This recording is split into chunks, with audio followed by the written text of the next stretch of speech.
Greetings, pen pals. Would you like to talk about a pen? Get it? Would you like to talk about a pen? See what I did there? Ha ha ha. Anyway, this is a wooden pen. This is a Jinhao 9056.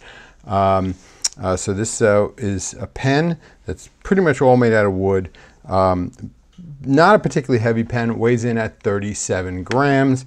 And in terms of size, here it is compared to a Lamy Safari and a Pilot Metropolitan. So you see lengthwise, it's pretty much right in line with these guys, but it is quite a bit girthier. You may ask, can we or should we compare this to some other wooden pens? We should, we can, and we will right now. So, of course, the pen that this is most similar to would be the Moonman M6. The taper's a bit different and it's a little bit longer, but our Jinhao 9056 is a little bit bigger than the Moonman M6, but they are really, really similar pens. Taper's a little different. Obviously, the logoing is different. The size of the cap is a little bit different and the clip shape is different, but overall vibe of this pen is very, very, very similar. Another wooden pen, mostly wooden pen that we reviewed recently was the Moonman M1000. This is a bigger, heavier pen. Full video on this pen was posted fairly recently. And this is a pen that's not made out of wood. This is a Pen BBS 266/308. They're pretty much the same pen, but this is an acrylic pen that's made to look like wood. And you can see it's pretty much about the same size as that pen as well. So here's how it sort of sizes up against some other pens that are either wood or mostly wood, or at least meant to evoke wood. All right, so again, there's not a lot going on the outside of this pen. It's wood, it has a clip. It does have some really, really nice branding that looks like it's laser etched. On the side, it says Jinhao Pen Heritage and has the Jinhao logo. That looks super, super nice. I almost wish that was a tiny bit more prominent even, because that looks really nice. We're talking about a really nice wooden finish here, though. They did a super, super nice job. No cap band or anything like that. The clip is a rocker style clip, which I just think is super nice. I'm a big fan of these kind of clips. You can kind of slide it on your shirt, but if you need a little help, you can just push down the rocker piece to for that. So again, really, really, really nice. That was a style that was popular like even 100 years ago. Old Conklins had that style of clip. So it's pretty, pretty nice. It unscrews in 1 1/4 turns. It does post. I think it's fine posted. I think it's a little short unposted.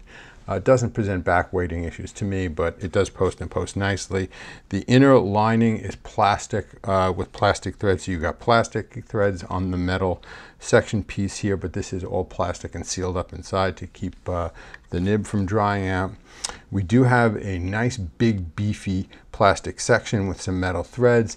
This ledge here is actually fairly smooth, so that's not going to present any problem. The threads are pretty chunky again, and you have a nice looking trim ring there.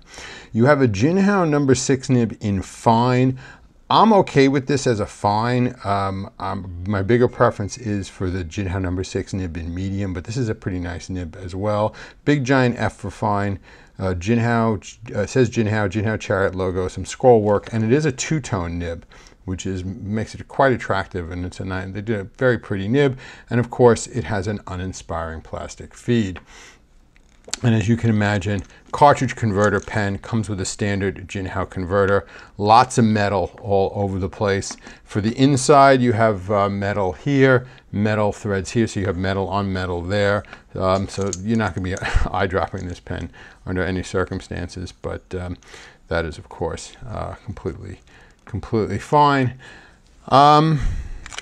There we go. That is pretty much this pen. Again, let's compare it, just the taper, to this on the Moonman M6, because it is worth interesting. So this pen's slightly girthier and slightly longer, and just the taper is different. So this is maybe more of a cigar shape, and this is more of a torpedo shape. I don't know how you want to look at it, but the taper on both ends here, maybe it's more apparent on the back end.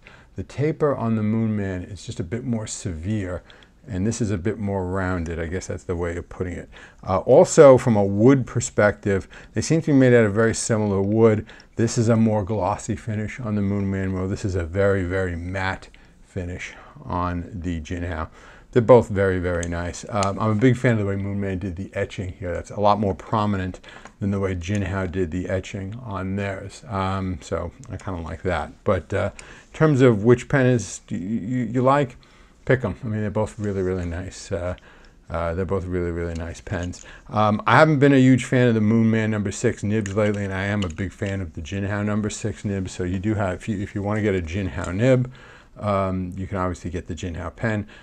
No. 6 nib easily replaced, so that's another nice thing about this.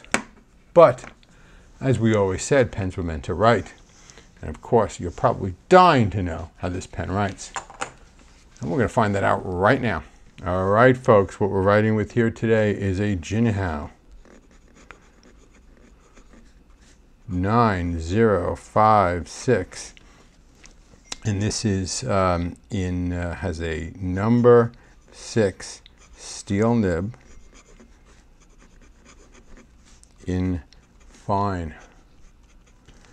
This writes really, really well. Like I said, I'm a much bigger fan of the Jinhao No. 6 nibs in medium, but this is pretty good for a fine nib. No complaints at all. I'd say it's about average wetness. Obviously, nothing much in the way of flex. I mean, you can squeeze out a minute amount of variation there, but it is not a flex nib by any means. And reverse writing is very possible, is not even particularly scratchy, and that takes it down to, I guess, an extra fine. So not bad at all in the reverse writing. But this is a nice smooth nib, which has nice flow. All good.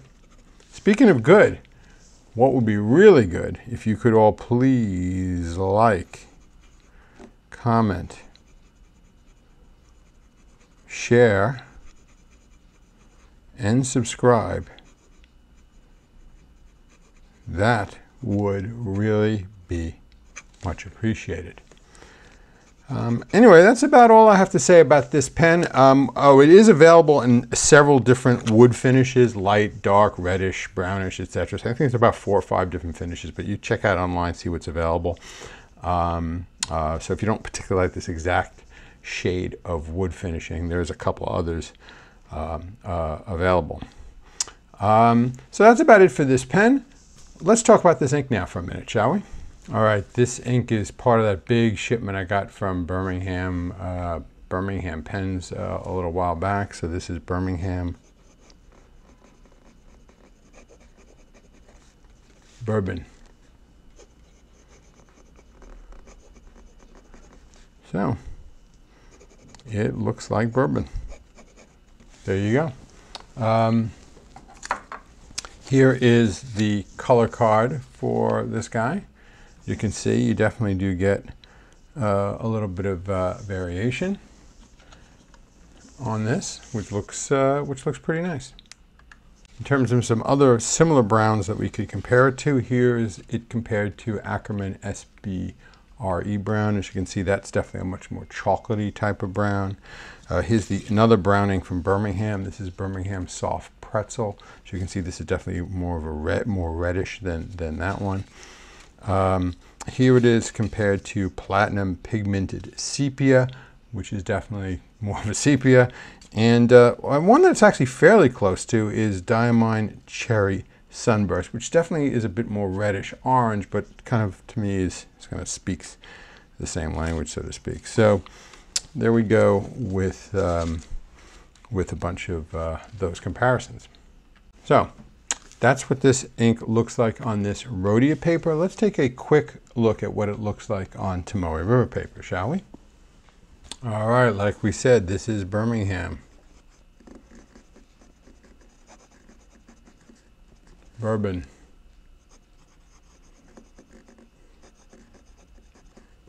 And again, very, very nice. Nice shade of brown, not too light, not too dark, kind of straight up the middle. Nice color. You get a bit of color variation on this Tomoe River, which is always welcome, and looks good. I like it. Nice one. Got a lot of inks from Birmingham recently. Got a big shipment of those, so we're going to be working through those over the next bunch of videos, which you will see in the coming weeks and months.